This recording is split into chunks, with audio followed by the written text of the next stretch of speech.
I have a desk problem, or I should say I'm kind of in a recovering process from a desk problem.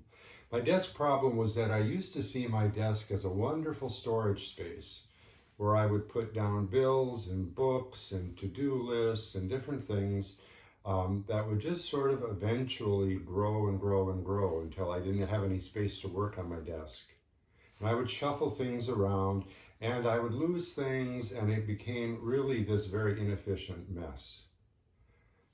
And over time, then I would hit sort of a wall, and I'd realize I got to clean this up.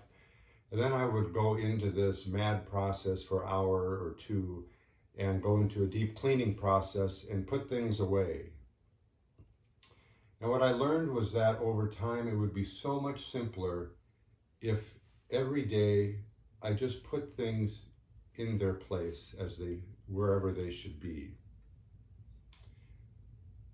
There's something about just having a system for my desk and for the things and putting them into the system day by day that helps the whole operation run much more smoothly. Now, a spiritual direction practice is a lot like this. We have a lot of different parts to running a spiritual direction practice. We obviously have meetings with clients, we might have emails, we might have books that we want to read or articles, we might have a website or some thoughts about marketing. We can have all of these different parts.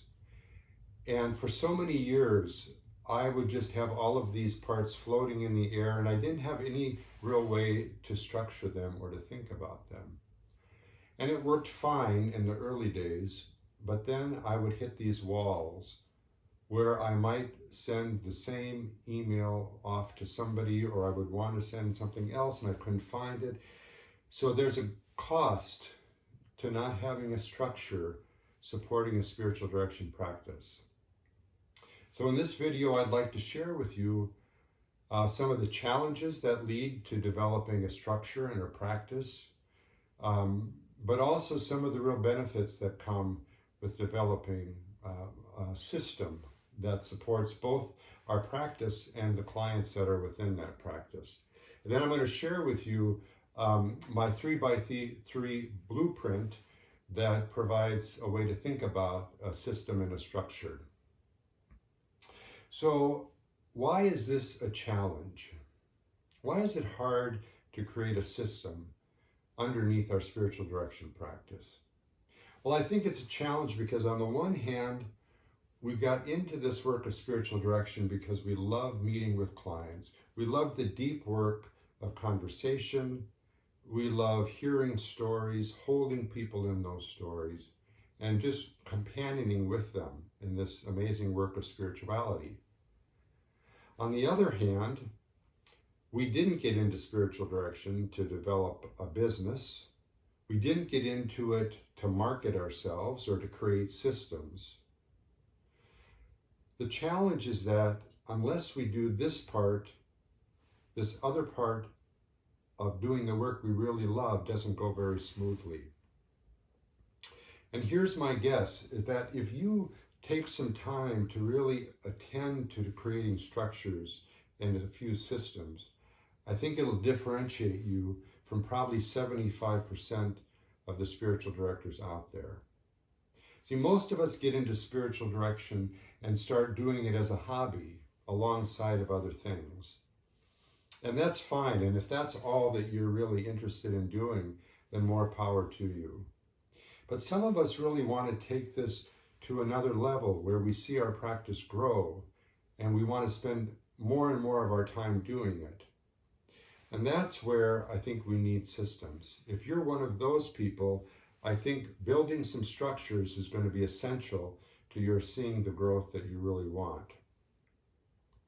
Now, why is this so often avoided? Why is this so hard for us to do? Well, first, I think very few of us in our training processes were given much in terms of how to develop a practice in terms of structures and systems. I know I didn't get very much. I had to do a lot of work on that on my own after the fact to really start developing some perspectives on this. Secondly, there's this assumption out there that we're doing spiritual work, that we are spiritual people, and in some ways we're above this sort of business money world, that's kind of tainted in some ways. And I certainly, as somebody who formerly was a pastor in a church, I had a strong dose of that.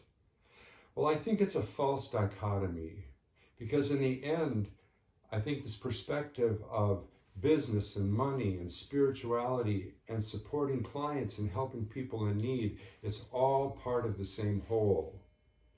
And so I think we need to start thinking differently about what it might mean to support clients through a spiritual direction business.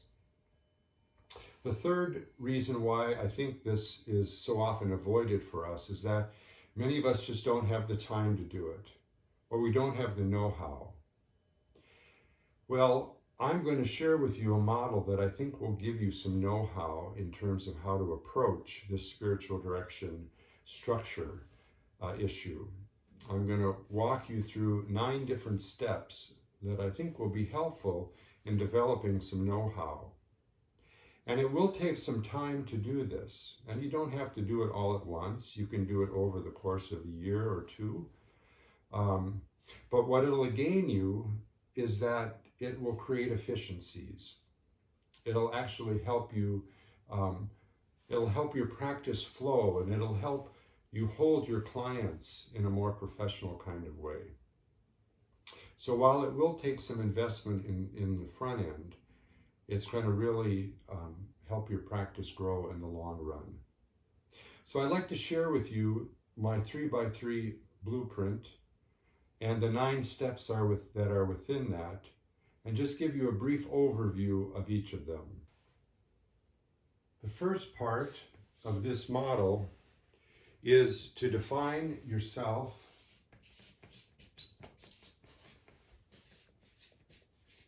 and your practice. And with each of these parts, there are 3 steps. First step is to define the why of this work. The second is to define the who, and the third is the what. Now with this, the why is, why are you doing this in the first place?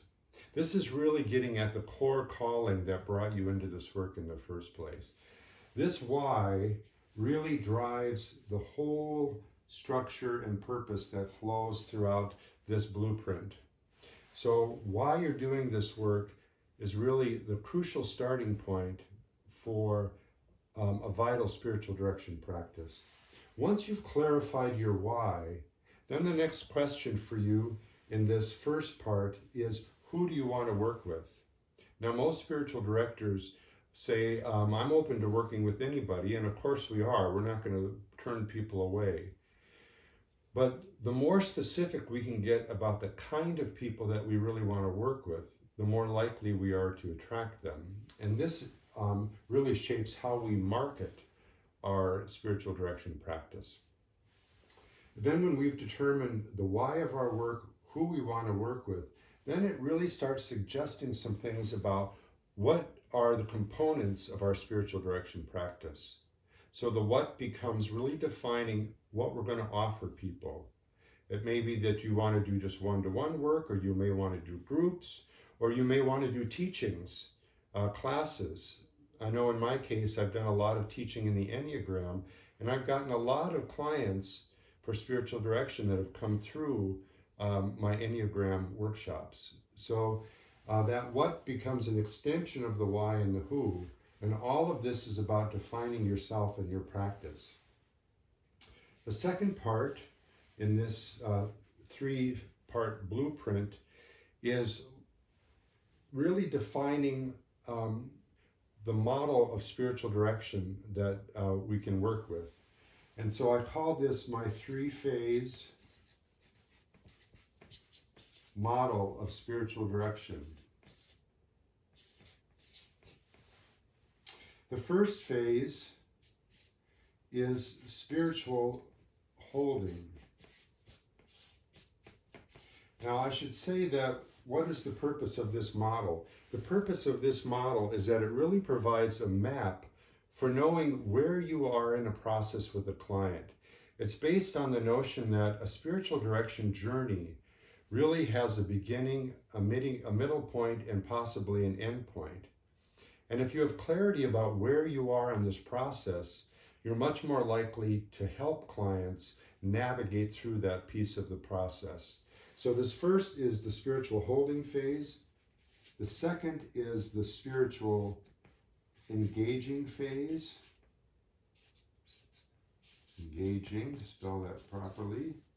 And the third is the spiritual guiding phase. Now the holding part is really how we create a container for our clients. So it starts even before we meet with them the first time. It's about how we build trust with them so that they feel safe to journey with us in this process. The spiritual engaging phase is really kind of the deep work of conversation. It's the deep work of listening. It's attuning to the client. I talk a lot in this phase about the power of moving into feeling both yourself and also the working with the feelings of the client. It's really the deep transformative work that we do with clients.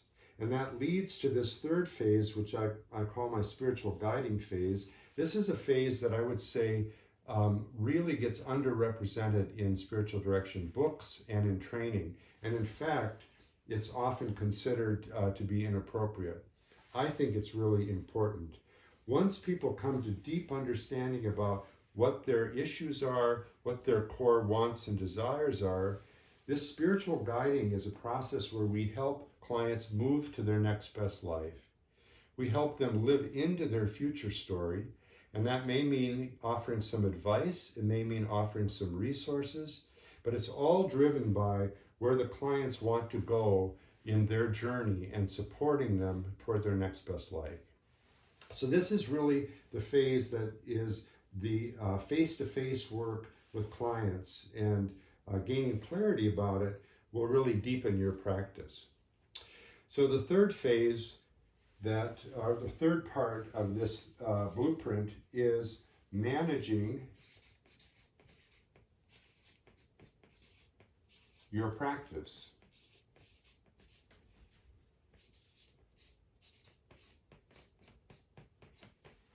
And it has, of course, 3 parts. So the first part of this is really managing the nuts and bolts of your practice. So this is about just creating structures for how you're thinking about. Again, it kind of draws in what you're offering. It may include what you put on a website. It may include emails that you send. It's just how you're thinking about the whole thing that is your practice, and really defining the parts of it, and then being able to communicate that in a way that has some clarity for others. So managing the practice is the first part, and what are the nuts and bolts of actually doing that? And then the second part is managing a process related to your clients. This includes how is it that you find clients? How is it that you have conversation with them to invite them into your practice? It includes how you perhaps capture your notes. How do you track where you keep your notes? Where do you track income from your clients? How do you end a process with a client? There are a lot of different parts here, but it's important that you have some systems and some structures around actually managing clients. The third part of this process of managing your practice is also one that I think is seldom talked about. And it's really what I call reverencing your practice. And in this process of reverencing your practice, it's really about looking at this gift you've been given, a spiritual direction practice, or the call to be a spiritual director, I believe comes to us as a gift that is about serving the world in a deeper way. And this last piece of reverencing your practice is about really bringing that into heart and inviting guidance around how we do that well. And also being in gratitude for this amazing work that we have. So this three-phase model is something that we build over time. And there are a lot of different moving parts to this, of course, and there's a lot of detail within each. I'm going to be developing a course that goes into each of these in more specific detail, and I'll be sharing details around that coming up. But in any case, I just invite you to start looking at some of this, and even if you pick out 2 or 3 of these and start going to work on it. And so there are a lot of benefits to just starting to attend little by little to these different parts.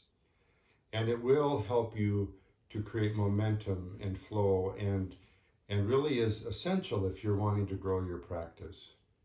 But I think there's even a more powerful benefit that comes from doing this work, and it's really an inner dynamic. What I have found is I have created structures and can get my arms around my practice a little bit more fully, is that I've come into a greater confidence about who I am as a spiritual director and what I have to offer others. In a sense, I feel that they're safer traveling with me because I know what I'm doing on a deeper level. So that inner sense of confidence, I think, is really one of the great benefits that will actually translate to our being with clients in a more profound and deep way. It'll translate into us being a more professional presence and being, I think, a greater force for good and care in the world. So I hope this has been helpful for you as we've delved into this strange matter of developing systems and structures for spiritual direction. And as always, I'd welcome any questions that you have.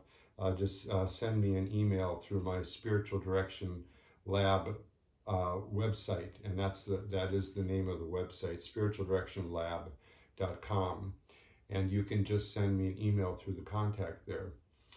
In the next video that I'm going to be sharing with you, I'm going to be looking into what it means to rediscover the power of spirit in spiritual direction. I think often in a strange way, through all of the parts that are moving and through all of our sort of mental mind games, we can lose touch with the deep spirit that drives spiritual direction. So we're going to be looking at what it might mean to rediscover that. Thank you for joining me for this Spiritual Direction Learning Lab email and video, and look forward to sharing more with you. Thank you.